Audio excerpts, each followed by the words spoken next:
Today, everyone, we are doing Redmond's football report. You might know this thing, but if you're new to this channel, this is myself, Redmond, and Martin French. Or his father, as he sometimes deigns to call me. As always, we do our weekly or twice weekly look at games coming up. Please don't shake the table. Watching him shaking tables, watching me giving out to him for shaking tables, but also talking about games coming up, games that we've watched, games that have been on, and so on and so forth. We're a little rushed today because we had parent-teacher meetings, didn't we? Yep. And lots of bits and pieces to go on. So, I apologise for our our appearance. Yeah. Anyway, let's start off by having a look at the results from the week just gone, or the weekend just gone. Quite a few games on. Let me pull up the results thing. There we go.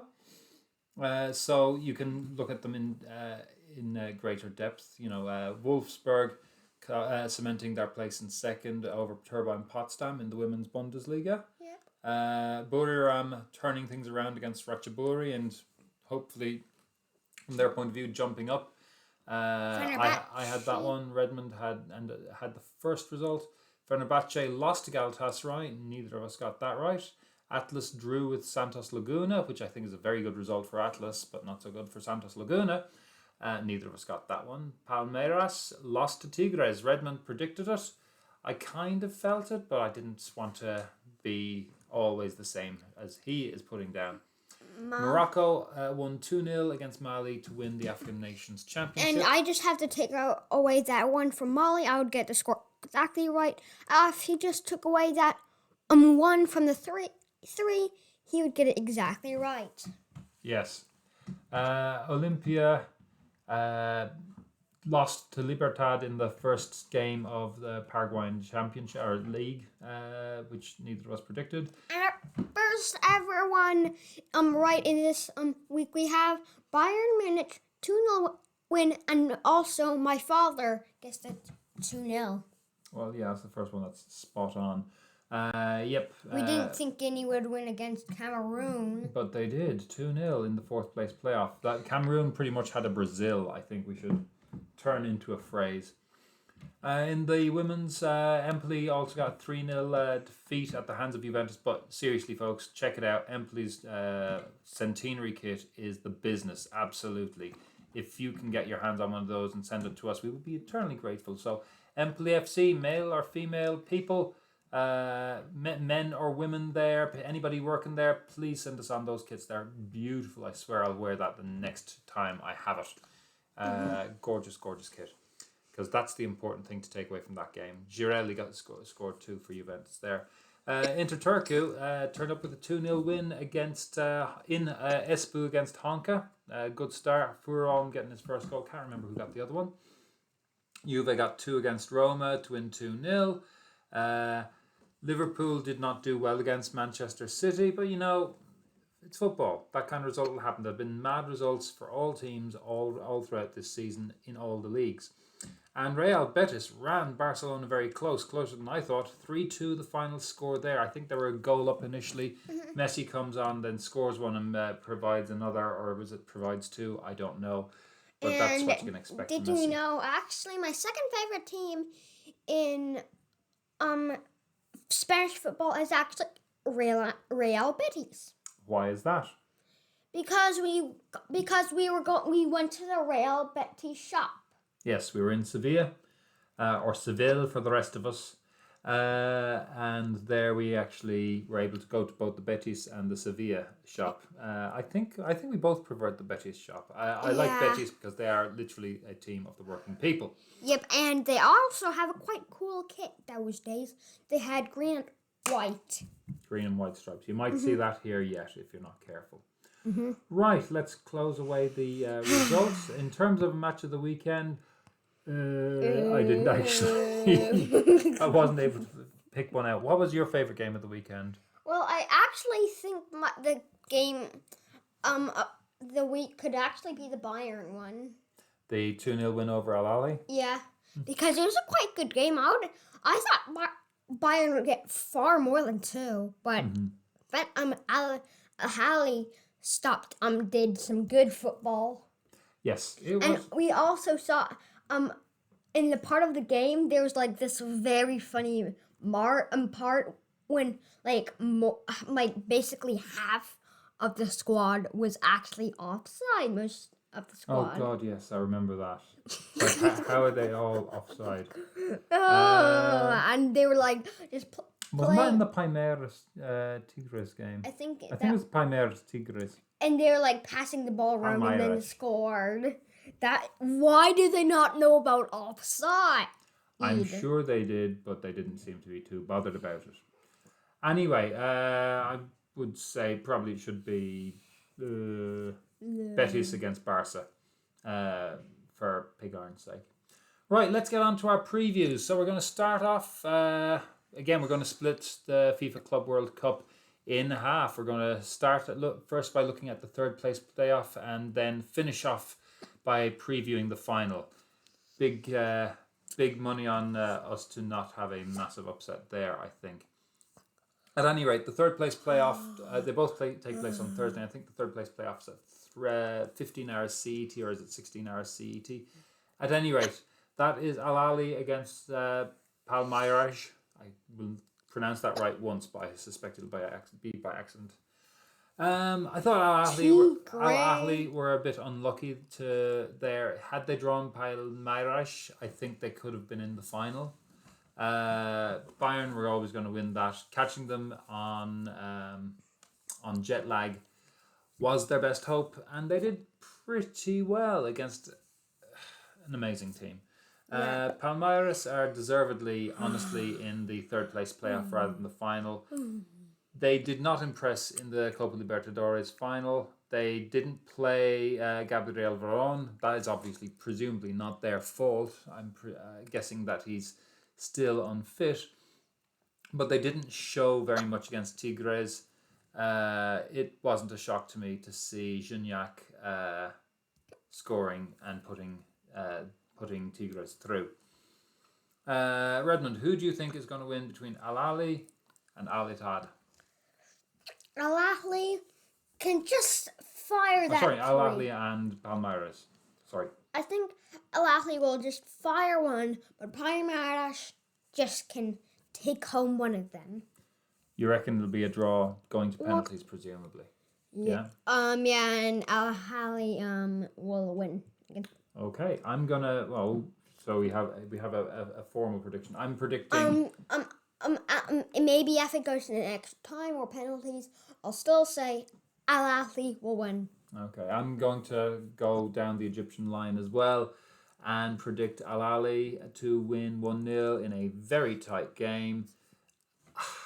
Unless they've Veron and Felipe Melo on, I don't see where Palmeiras are going to get the goals.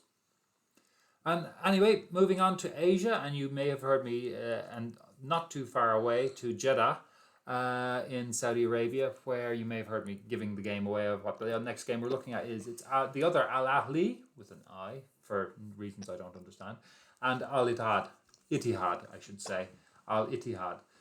These are two of the biggest teams in Saudi Arabia, the first and third most successful clubs respectively. And currently in the league, they are second and fourth. The odd thing I found out, what's the TIL? The TIL was that Christian Gross recently was manager of Ahly for the third time, believe it or believe it not. He got booted out at the end of 2019, beginning of 2020.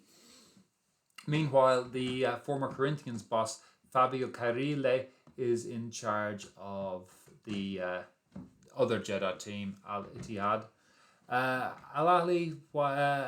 Ittihad have a better continental record despite not being nearly a successful team, in that they've won the Asian Champions League twice. Ahly has been in the final once, but they've never actually won it. So, Redmond, tell me, what do you think is going to be the score in this game? Ahly against Ittihad. I think Ahly can go home with 3 goals. 3 goals and 3 points. 3-0? Yep. That's 3. I'm going to plumb for a 2-1 win over Ittihad because I think they're worth it, to be completely honest. I think they've got the makings of this. Now we get to the tricky one that initially was going to be El Zamalek, except Footmob was wrong, and El Zamalek are playing on, or I misread it, and El Zamalek are playing on Saturday. Then it was going to be, who was it? Somebody playing against the other Al Hilal of Omdurman, a massive team, but they're actually playing after we go to air on Friday. So I ended up still staying in Africa and still going for a Champions League of Africa CAF match, which features both league teams who were both leading their league when the league was abandoned. Horoya AC of Guinea and Petro Atletico Luanda of Angola. Leave that alone. Horoya is the most successful team in Guinea. They've basically been dominant since 2011. I think they've missed the league twice in that time. Meanwhile, Petro Atletico are fairly successful. They hadn't won anything since 2008. I'm having to remember my notes because apparently I deleted them. They hadn't won anything since 2008. But they had been made themselves the most successful team in Angola. This is the first leg. This is group stages, so they'll be playing each other again. Redmond, what's your prediction for Horoya against Petro Atletico Luanda? I think Horoya FC AC AC will not get one goal. But Petro Atletico will have that many goals. Okay, the Portuguese, a 1-0 win for the Portuguese, or the Lusophonic team. I'm sure they don't speak Portuguese all the time, I would imagine. I would hope.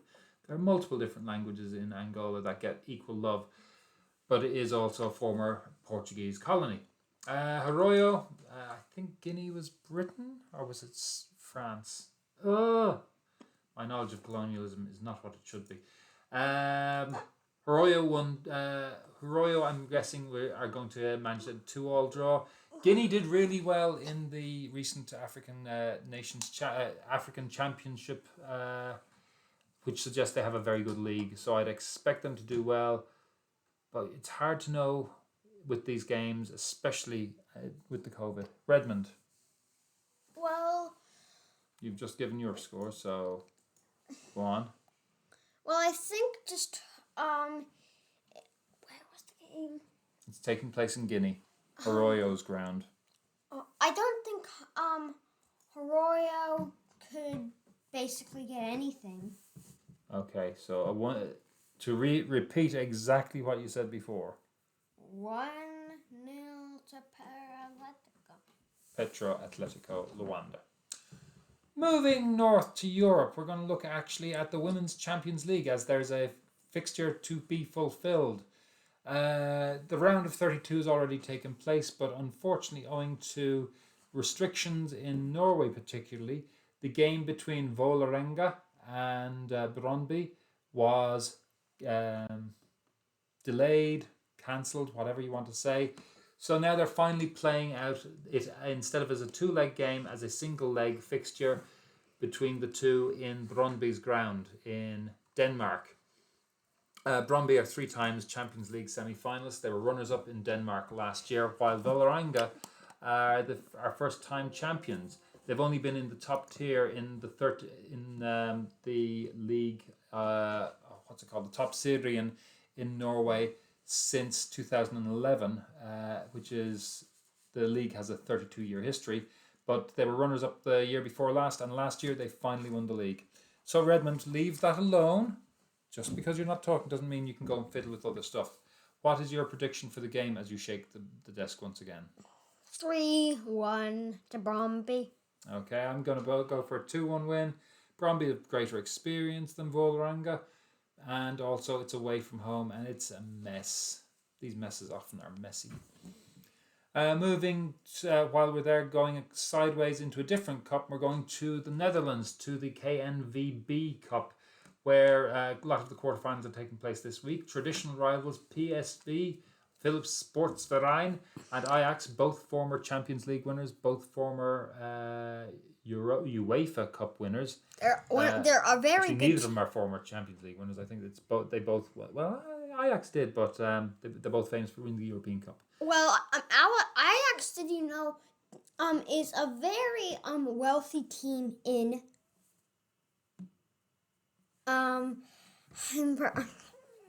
Go on, entertain us with your knowledge of where the Netherlands are. Netherlands. There we go. They're one of the wealthiest teams in Netherlands. There's an interesting thing about the Dutch football is that the major teams all seem to wear red and white. You've got Ajax, you've got PSV, you've got Feyenoord. Currently, they're first and second in the table with 4 points between them, but Ajax have also got a game in hand, and Ajax are the team ahead, and Ajax are the team at home in this game. Wow. However, Ajax are our current holders. PSV, who have won the league more recently, haven't won the cup since 2012. So PSV, they're a little behind on these things at the moment. Interesting to note, though, PSV have the best big-name player. Mario Götze plays there now. He, who was formerly with Borussia Dortmund, scored the winner in the Champions League, World Cup final in 2014, and is still only 28, even though that was nearly 9 years ago. Crazy, hey. Redmond, who do you think's going to win? Ajax of PSV. Ajax can take home that many goals, boys and girls. To translate, 1-0 win to Ajax. I'm going to go for 2-0. I think the little bit of PSV I've seen this year, and I haven't seen, please stop kicking the desk. Put your feet down. Feet down. Thank you. Little I've seen of them this year, they're not great. PSV are a decent team, but I mean, they're clearly not doing too badly, so I mustn't be watching the right games. As for me, my pick for the week is all the games. It's like Cup Mania this week between Atalanta Napoli and Athletic Club against Levante in the second and first legs, respectively, of the Coppa Italia and the Coppa del Rey. You've got Olympiacos, who have misspelled badly in the preview thing, sorry, playing Aris Thessalonica and again, first and second in the Greek league.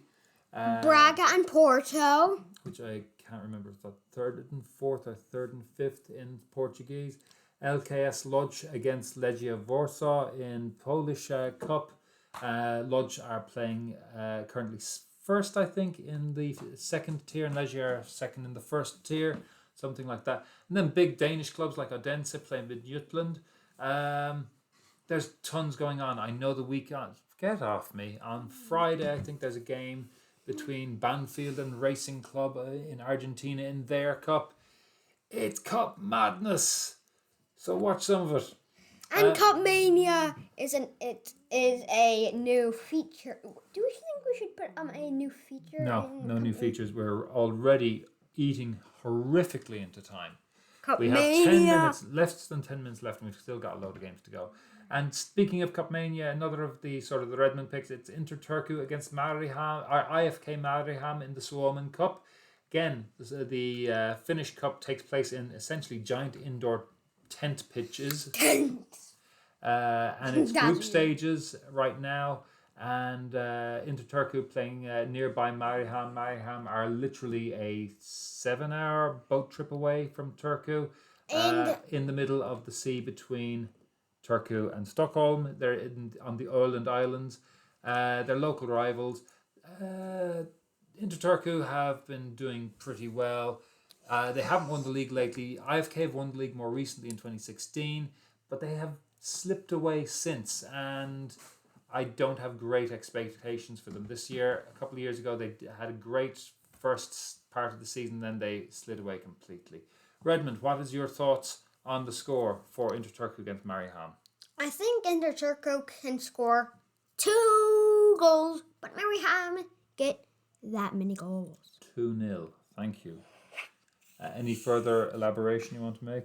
Well, I just think Inter Turku has a very good team. And AFK Mariehamn, you said They slipped away a few years ago, but they just can't make it this year. Yeah, Mariehamn, interestingly, one of the parts of Finland that is Swedish speaking. If you see IFK on a team in Finland, they're generally, what's the word I'm looking for? Culturally Swedish. And also, did you know I actually played for IFK? Obo, Abo. which is oboe in Turku as well. It's the Swedish name for Turku. For my thoughts, I think it's going to be a 3-0 win to Inter Turku. I don't know how Mariehamn are getting there, whether they're flying or what, but it's going to be awkward. It's going to be difficult. It's going to be tricky, and it's going to be messy. I can't see them having had a great set opportunity to get ready, but again, what do I know? Moving on, staying with Inter, we go to a different Inter. We go to Internazionale Milan against Juventus in the Allianz Stadium, i.e. in the J Stadium in Turin. It's the second leg of the Coppa del Rey. Juventus are winning 2-1 after the first leg. There's a 5-point gap in the league between them, where you have Inter in third playing second place. Juve in third playing second place Inter. The tables had turned in the last game. Inter won, and Juventus looked. Inter. This is the third game of the year 2020. Stop fiddling, and Inter lost the second game. They won 2-0, I think, in the first game. They looked far stronger than Juventus. Tables were turned. Juventus looked better.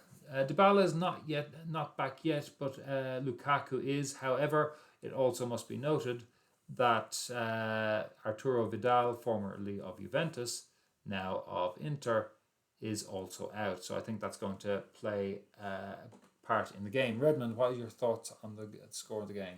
2-1 to Juventus. Okay. I think this is going to be another exercise in game management. They have big games coming up against Napoli and Porto at the weekend, and in the Champions League next week. This is only the Coppa Italia. They'll want to win it, but my expectation is a 1-1 draw. It's a case of managing and getting through rather than trying to do anything flash. Finally, yet again, looking at the Coppa del Rey, the other semi-final, Sevilla against Barcelona.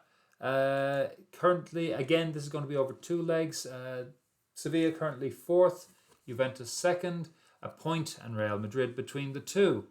Sevilla have been kind of forgotten a lot this season, I think, but they're having quite a good season. Through to a cup semi-final, through in the Champions League, 4th in the league, and only a point behind 2nd place. That's a bloody good season.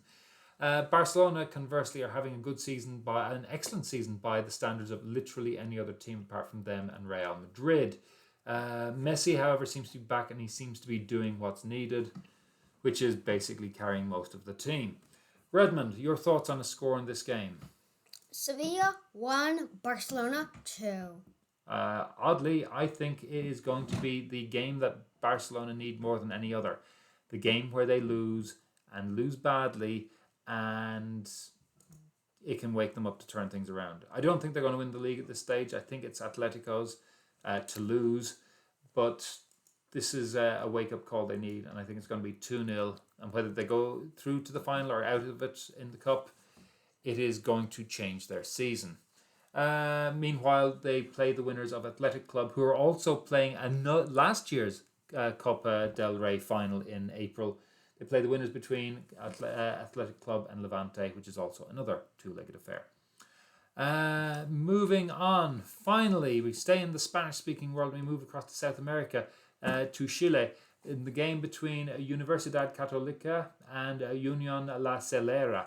These two, this is first against second, 5 points between the two teams in a season that started in January 2020. So it's over a year of a season so far. It is the longest ever season.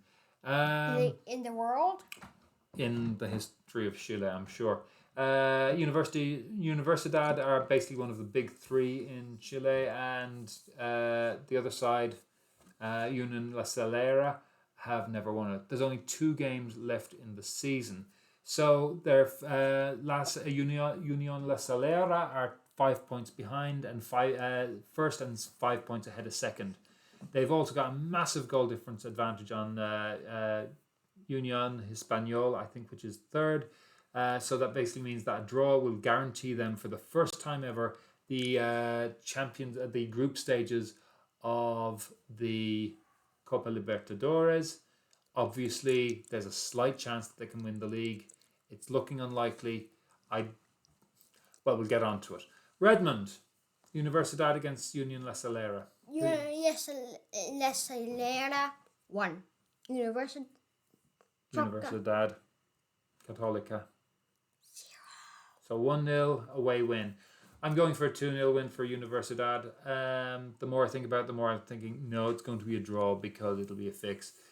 Not because they're going to fix it, but it suits both of them to go into the Champions League rather than take risks and injure players. Champions League, the Copa Libertadores. Moving north again, we go to Costa Rica, CONCACAF, and Alajuelense play Grecia. This is first against sixth. After 6 games, there's already a 6-point gap. It's top from the Apertura. It's top versus bottom. Grecia finished 12th out of 12, while Alajuelense won it. Alajuelense also just won the Champions League of CONCACAF. Sorry, not the Champions League. The CONCACAF League. God, so many names. Grecia are only 22 years old of a team. They're from 20 kilometers away from Alajuela, where Alajuelense are from, and they appear to be municipally owned, which is why it's properly speaking called Municipal Grecia. Redmond, who do you think is going to win this? Alajuelense 1. Municipal 0. You mean Alajuelense 1, Municipal Grecia 0? Again, apologies, my pronunciation is probably terrible and I'm correcting him. I think it's going to be 3-0 win to Alajuelense. They're on a charge. Hard to see them being stopped. So we round off with the biggest game of the week by a long way.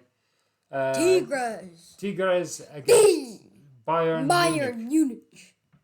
Great.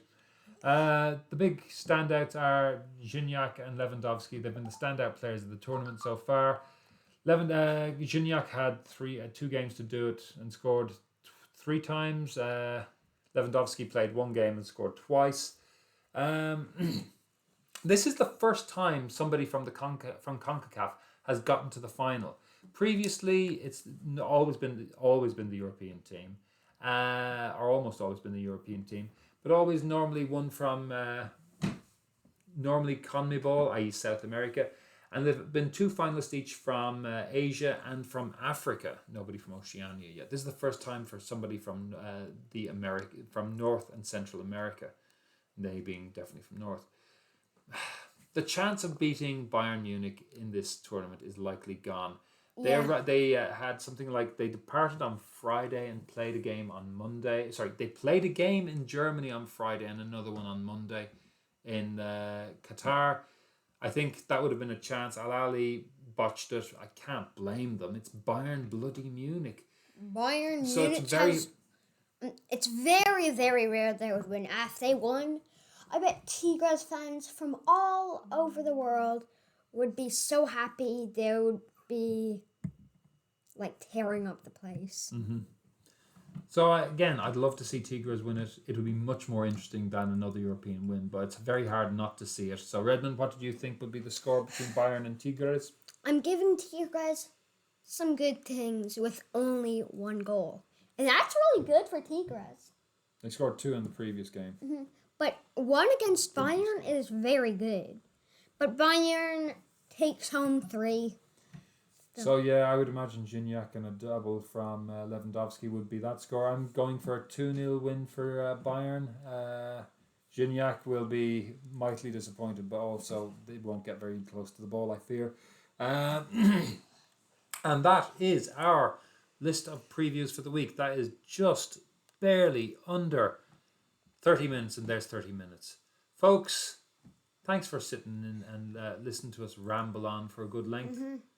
I suppose we should say bye. Bye.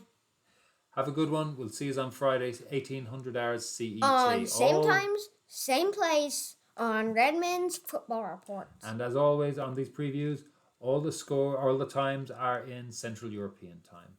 We'll see yous next time on Redmond's Football Football Report. I was going to say Report. Friday, but I suppose we'll see you next time too. Take care. Bye.